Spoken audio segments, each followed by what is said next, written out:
Hello' everyone. চ' আজিৰ ভিডিঅ'টো গাড়ীৰ ভিতৰৰ পৰাই আকৌ আৰম্ভ কৰি দিলোঁ।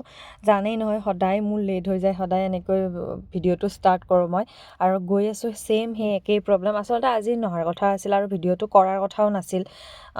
পিছত হঠাৎ আহিলোঁ, ভাবিলোঁ কিনো একে বস্তুকে ভিডিঅ'টো দেখাই থাকোঁ। তথাপিও ভাবিলোঁ যিহেতু নিজৰ জীৱনত কি কৰি আছোঁ, আমাৰ লাইফটোনো কেনেকুৱা সেইটো দেখাব লাগে, সেইকাৰণে ভাবিলোঁ দেখাই দিওঁ, কিনো যায়।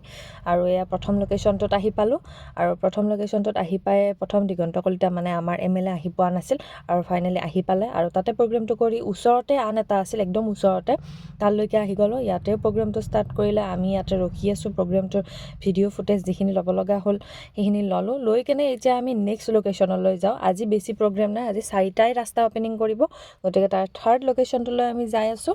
আৰু এই থাৰ্ড লোকেশ্যনটো অলপমান দূৰলৈকে আছে, তালৈকে আমি গৈ আছোঁ আৰু ফাইনেলি আহি পালোঁ থাৰ্ড লোকেশ্যনটোত। ইয়াতে আমি ধুনীয়াকৈ ভিডিঅ' ল'লোঁ আৰু ইয়াতে অলপ টাইম মিটিঙো হ'ল। ইয়াতে ৰখি আছোঁ, ওপৰত নাৰিকলৰ গছ আছিল, তাকে চালোঁ। নাৰিকল আকৌ সৰি পৰিলে মাথাটো ফাটি যাবতো, সেইকাৰণে চাই আছিলোঁ। আৰু এয়া চাওক, একেলগে খোজকাঢ়ি আহি আছোঁ নেক্সট লোকেশ্যনটোলৈ, মানে লাষ্ট লোকেশ্যনটোলৈ এতিয়া আমি গৈ আছোঁ। আৰু আজিৰ প্ৰগ্ৰেমটো ইমানতে শেষ হ'ব। আৰু এয়া চাওক, আমি লাষ্টৰ বাইট যি ল'ব লগা আছিল সেই ল'লোঁ আৰু আমাৰ খানাৰো ব্যৱস্থা কৰি দিছিল, ভাতৰ। আমি তাতে ভাত খাই আৰু এতিয়া ধুনীয়াকৈ আমি ঘৰলৈ বুলি যাত্ৰা কৰিলোঁ। আজিৰ ভিডিঅ'টো ইমানতে শেষ কৰিলোঁ। ভাল লাগিলে লাইক কৰিব। Bye bye.